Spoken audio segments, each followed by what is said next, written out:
Assalamualaikum warahmatullahi wabarakatuh. Jumpa lagi teman-teman sekalian di channel Fokus Belajar.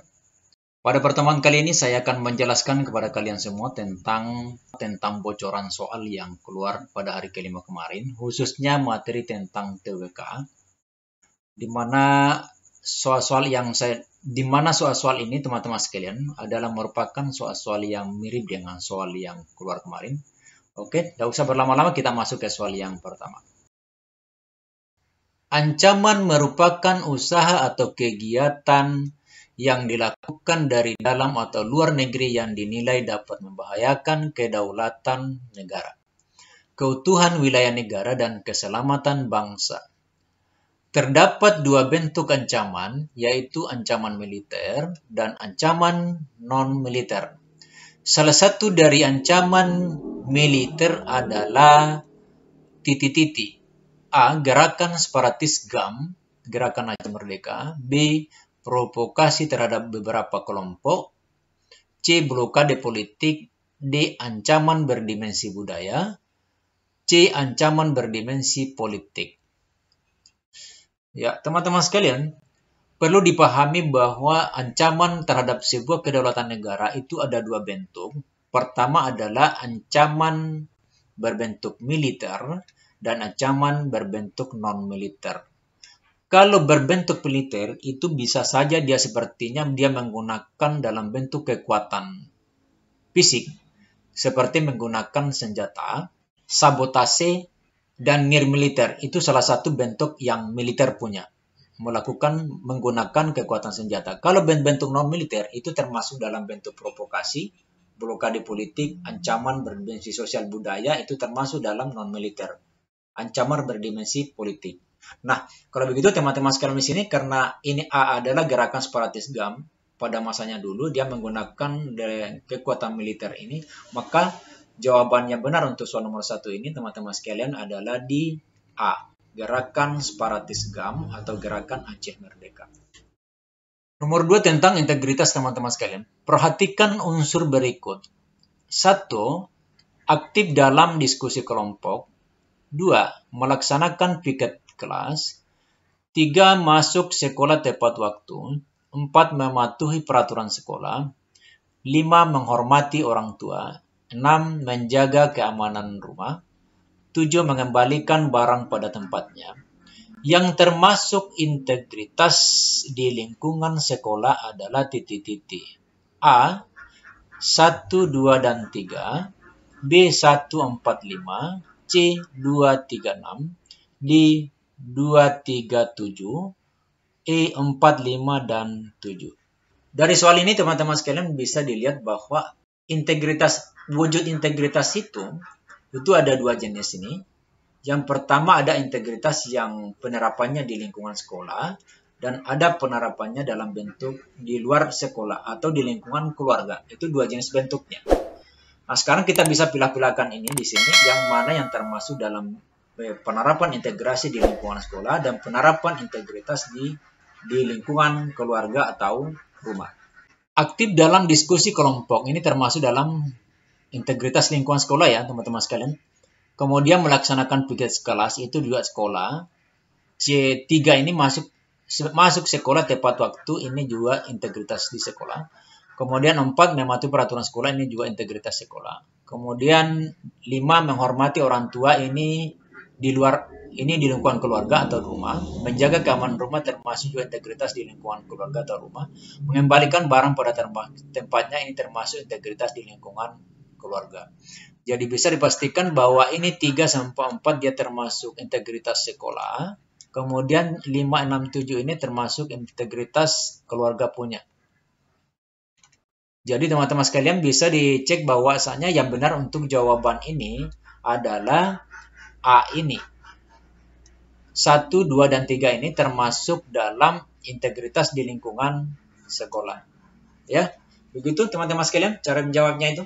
Lanjut ke nomor 3. Bhinneka Tunggal Ika merupakan semboyan dari negara Indonesia dan menjadi identitas jati diri setiap warganya. Sudah seharusnya prinsip Bhinneka Tunggal Ika diterapkan dalam kehidupan sehari-hari. Dengan menerapkannya, maka persatuan dan kesatuan bangsa Indonesia akan tetap terjaga. Berikut sikap dari penerapan semboyan Bhinneka Tunggal Ika dalam kehidupan sehari-hari adalah titik-titik. A. Memberikan kesempatan kepada orang lain untuk beribadah sesuai dengan agama dan kepercayaannya. B. Mengikuti sekolah wajib militer untuk menjaga keamanan bangsa. C. Menjaga perbatasan dari serangan luar. D. Memiliki paham Chauvinisme sebagai bentuk kecintaan terhadap budaya daerah. E. Memaksakan pendapat kita agar diterima oleh orang lain. Perlu dipahami bahwa penerapan Bhinneka Tunggal Ika dalam kehidupan sehari-hari berbeda-beda, tetapi tetap satu jua. Maknanya adalah bahwa setiap warga negara Indonesia ini, itu kita memiliki hak dan kewajiban yang sama, dan tidak boleh membeda-bedakan suku, ras, budaya, dan terhadap warga negara yang lain. Jadi, salah satu bentuk dalam kehidupan sehari-hari untuk Bhinneka Tunggal Ika ini, teman-teman sekalian, ini bisa dilihat bahwasanya A ini memberikan kesempatan kepada orang lain untuk beribadah. Ini adalah merupakan salah satu bentuk penerapannya. Tidak melanggar hak kita sebagai warga negara, tidak membedakan orang lain, memberikan kebebasan untuk beribadah kepada orang lain, itu termasuk bagian dari Bhinneka Tunggal Ika. Kemudian B, mengikuti sekolah wajib militer. Ini bukan penerapan Bhinneka Tunggal Ika. C, menjaga perbatasan dari negara dari seragam luar. Ini juga bukan. Kemudian D, memiliki paham Chauvinisme sebagai bentuk kecintaan terhadap budaya. Ini bukan juga. Kenapa? Karena Chauvinisme ini adalah dia suatu sikap yang mementingkan sikap diri sendiri, terlalu fanatik terhadap budaya sendiri sehingga dia lupa menghargai atau budaya daerah lain. Jadi ini juga termasuk bukan ya teman-teman. Kemudian memaksakan pendapat kita agar diterima orang lain. Ini juga bukan sebagai sikap dalam budaya Bhinneka Tunggal Ika. Memaksakan kehendak di sini adalah merupakan bukan salah satu dari penerapan Bhinneka Tunggal Ika. Jadi yang benar teman-teman sekalian itu adalah B. Memberikan kesempatan kepada orang lain untuk beribadah sesuai dengan agama dan kepercayaannya. Lanjut ke nomor 4. Nomor 4, bahasa Indonesia teman-teman sekalian. Peserta diharapkan mengisi pendaftaran benar dan lengkap.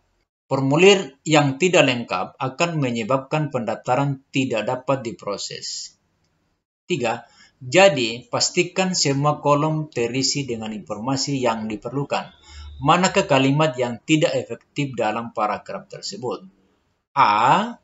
Peserta diharapkan mengisi formulir pendaftaran dengan benar dan lengkap. B. Formulir yang tidak lengkap akan menyebabkan pendaftaran tidak dapat diproses. C. Jadi, pastikan semua kolom terisi dengan informasi yang diperlukan. D. Peserta diharapkan mengisi formulir pendaftaran dengan benar. E. Pendaftaran tidak dapat diproses jika formulir tidak lengkap. Yang ditanyakan di sini teman-teman sekalian adalah kalimat yang tidak efektif, tidak produktif ya, bisa membingungkan orang dalam memberikan informasi yang kurang jelas. Nah, sekarang kita lihat ini teman-teman sekalian. A. Peserta diharapkan mengisi formulir pendaftaran dengan benar dan lengkap. Ini adalah efektif dalam memberikan informasi ini. Ini bisa benar. Gitu. Kemudian B. Formulir yang tidak lengkap akan menyebabkan pendaftaran tidak dapat diproses. Juga ini efektif juga ini.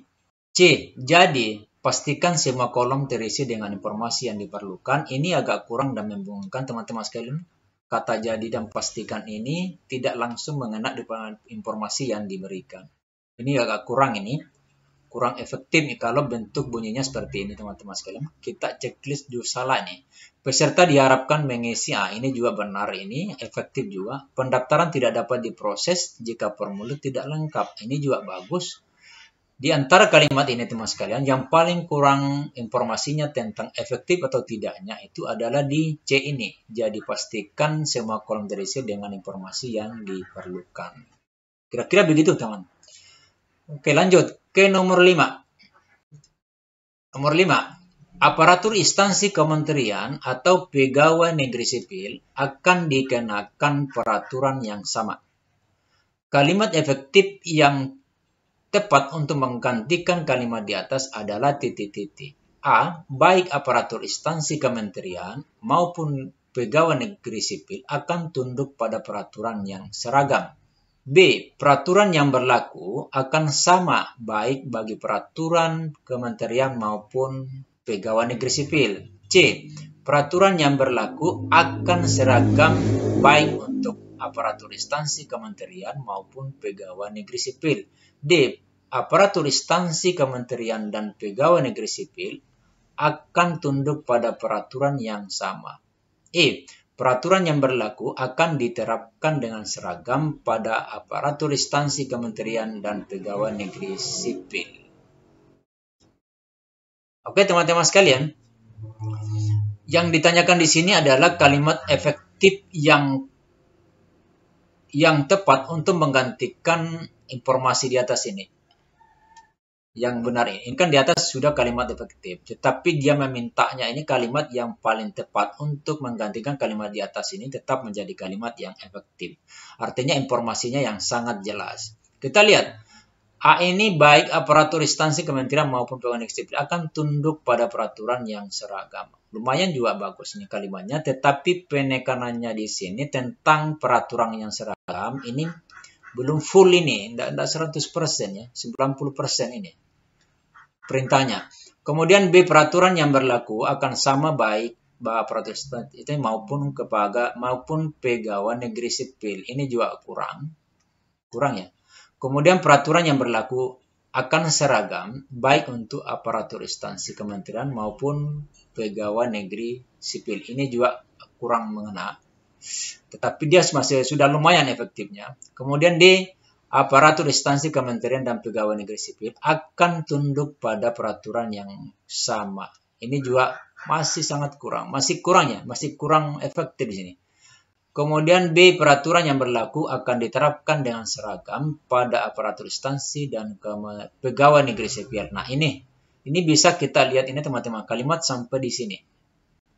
Ini di sini sangat kentara penjelasannya atau sangat kentara penekanannya yang sangat jelas. Artinya dia semakin menguatkan sebagai sebuah kalimat yang efektif. Peraturan yang berlaku akan diterapkan dengan seragam. Artinya dia paling mengena, langsung mengena di sini. Dia langsung mengena kepada siapa? Aparatur instansi kementerian dan pegawai negeri sipil. Kalau yang di atas ini kan tidak langsung ini. Dia sifatnya apa itu ya? Dia sifatnya belum langsung kepada instansi kementerian dan pegawai negeri sipil. Ini akan tunduk. Ini kalimatnya ini kan akan tunduk. Ini di sini juga begitu. Yang C ini juga begitu. Ini yang akan berlaku seragam, artinya belum. Kemudian peraturan yang berlaku akan sama. Ini juga seperti itu. Akan sama, tapi belum terjadi. Peraturan instansi, baik aparatur instansi, kementerian maupun pegawai akan tunduk juga. Begitu. Tetapi di sini, ini akan diterapkan berlaku seragam. Artinya langsung dikena kepada dua kementerian ini, aparatur instansi dan pegawai negeri sipil. Ya. Jadi jawaban yang benar teman-teman sekalian itu ada di E. Peraturan yang berlaku akan diterapkan dengan seragam pada aparatur instansi kementerian dan pegawai negeri sipil.